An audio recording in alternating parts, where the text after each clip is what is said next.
وعلى آله الطيبين الطاهرين المعصومين المظلومين المنتخبين المنتجبين ولعنة الله على أعدائهم أجمعين. أما بعد، فقد قال الله تبارك وتعالى في كتابه المجيد وقوله الحق: بسم الله الرحمن الرحيم.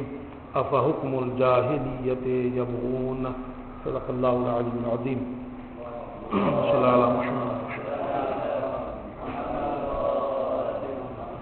جمعے کے اس دوسرے خطبے میں پہلے تو میں اپنے طور آپ سے حضرات کو تقوی الہی کی طرف دعوت دیتا ہوں اور بارگاہ خداوندی میں دست و دعا ہوں کہ پروردگار ہمیں عمل صالح کی توفیق عنایت فرمائے. آپ جانتے ہیں کہ ہمارا جو موضوع گفتگو ہے وہ اس بیماری سے جو سبق اور لیسن ہمیں ملتے ہیں ان کے بارے میں گفتگو چل رہی ہے، جس کے اوپر 2-3 خطبے جو ہیں وہ ہو چکے ہیں. آج بھی ہماری گفتگو جو ہے وہ اسی سلسلے سے ہے. سالوں سے یہ چیز ہمیں باور کرائی جا رہی ہے اور اس بات کا یقین دلایا جا رہا ہے کہ ویسٹ کا جو کلچر ہے وہی سب سے بہترین کلچر ہے اور ویسٹرن کلچر جو ہے وہ دنیا کا سب سے بہترین کلچر اور فرہنگ ہے اور وہاں کی حکومت بھی سب سے بہترین حکومت ہے، وہاں کے لوگ سب سے اچھے لوگ ہیں. یہی ہمیں باور کرایا جا رہا ہے ایک زمانے سے، چونکہ مثالوں میں کہا جاتا ہے وہاں ڈیموکریسی ہے، وہاں جو ہے وہ ایڈوانس سسٹم ہے، وہاں ساری رعایتیں جو ہیں وہ لوگوں کو ملتی ہیں. تو یہ ہمیں ساری چیزیں جو ہے وہ باور کرائی جا رہی ہیں اور اس میں آپ دیکھیں کہ جتنا بھی آپ آگے بڑھیں گے اور میڈیا کا جو اس میں کردار ہے وہ بڑا کردار ہے. میڈیا نے ہمیں چاروں طرف سے جو ہے وہ باندھ کے رکھ دیا ہے اور اس کے علاوہ آپ میڈیا کے ساتھ ساتھ جو افریقی اور ایشیائی ممالک ہیں وہاں سے جو لوگوں کا مائیگریشن ہے ادھر کی طرف، تو اس سے انہیں اور موقع مل جاتا ہے یہ کہنے کا کہ دیکھو ہمارا جو ہے وہ ہمارے یہاں کتنی سہولیات ہیں، ورنہ یہ لوگ کیوں ادھر کو جو ہے وہ آتے. اور صاحب افریقی ممالک سے لوگوں کا جانا، ایشیائی ممالک سے لوگوں کا جانا، تو ان کے لوگ اور جو ہے وہ موقع مل جاتا ہے انہیں اپنی بڑائی بیان کرنے کا. لیکن سوال یہ ہے کیا واقعاً ایسا ہی ہے جیسا وہ بتاتے ہیں کہ وہاں کا کلچر بہترین کلچر، وہاں کی سہولیات بہترین سہولیات، کیا واقعاً ایسا ہے اور انہیں واقعاً کسی بھی طرح کی مشکلات کا سامنا نہیں ہے؟ جب ہم اس سوال کا جواب ڈھونڈنے کی کوشش کرتے ہیں تو آنکھیں کھلی کی کھلی رہ جاتی ہیں. آدمی جو ہے وہ تعجب میں چلا جاتا ہے کہ بتایا کیا گیا ہے، ہم نے سنا کیا ہے اور اندرونی حالات کیا ہے. آنکھیں جو ہیں وہ آدمی کی کھل جاتی ہیں. اچھا آپ کہو گے جب میڈیا میں یہ چیزیں نہیں آتی تو سامنے کیسے آتی ہیں؟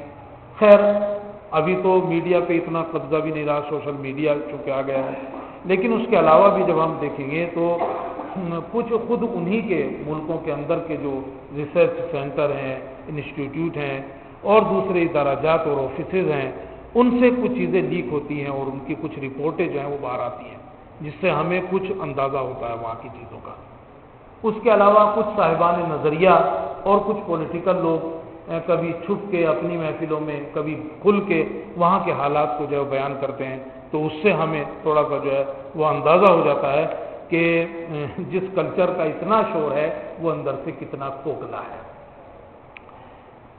حتیٰ کہ وہ جو سہولیات وہاں دی گئی ہیں لوگوں کو، جیسے ہیلتھ کے سلسلے سے یا ایجوکیشن کے سلسلے سے، اس کے بارے میں بھی جب ہم دیکھتے ہیں تو اس کے پیچھے جو وجہ نکل کے آتی ہے اس میں بھی یہی ہوتا ہے کہ یہ بھی دینے کے پیچھے خود وہاں کا جو 1% یا 2% مالدار لوگ ہیں ان کے عیش و عشرت کے لیے ہے.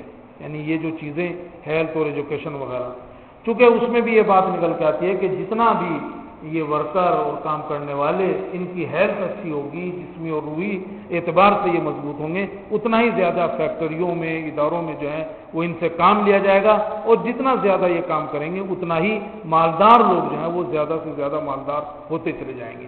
تو یہ جو کچھ اور سہولیتیں یورپی ممالک میں دی جاتی ہیں اس کے پیچھے بھی جو ہے یہ وجہ بتائی جاتی ہیں. یا پھر یہ کہ لوگوں کو منحرف کیا جا سکے، کہ بھائی دیکھو ہم کیا کر رہے ہیں، ایک افکار عمومی جو ہے اس کو جو ہے وہ پلٹا جا سکے، دیکھو ہمارے یہاں تو یہ ہے، ہمارے یہاں تو یہ ہے۔ اچھا پھر جب ان حالات کا آدمی شکار ہو جاتا ہے تو اپنی زندگی میں جو مشکل ہوتی ہے نا ان پہ بھی اعتراض نہیں کر پاتا، تو وہاں اعتراض نہیں کر پائیں گے لوگ، اس کے پیچھے یہ بھی ایک وجہ ہے۔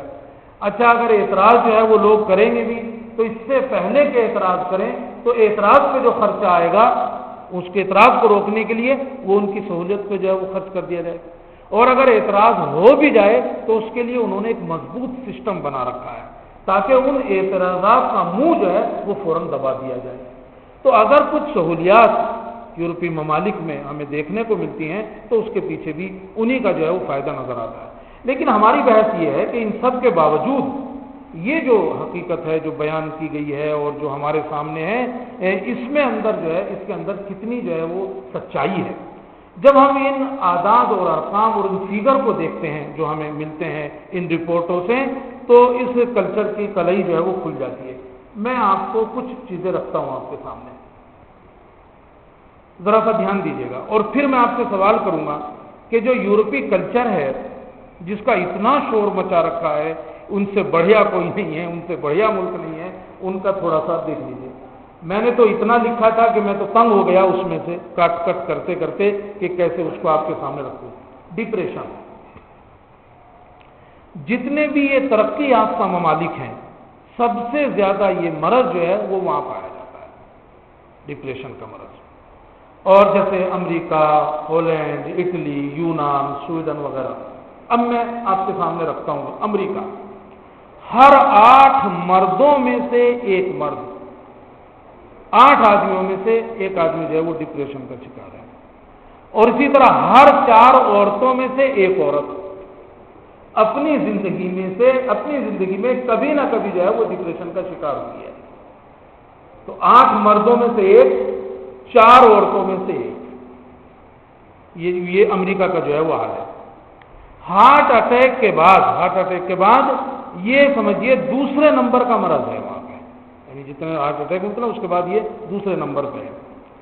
میڈیکل رپورٹ کے مطابق ہر 2 ہفتے میں 12 سال سے ایج کے اوپر کے جو لوگ ہیں ان میں 4 سے 5% کا اضافہ ہوتا ہے اس مرض میں۔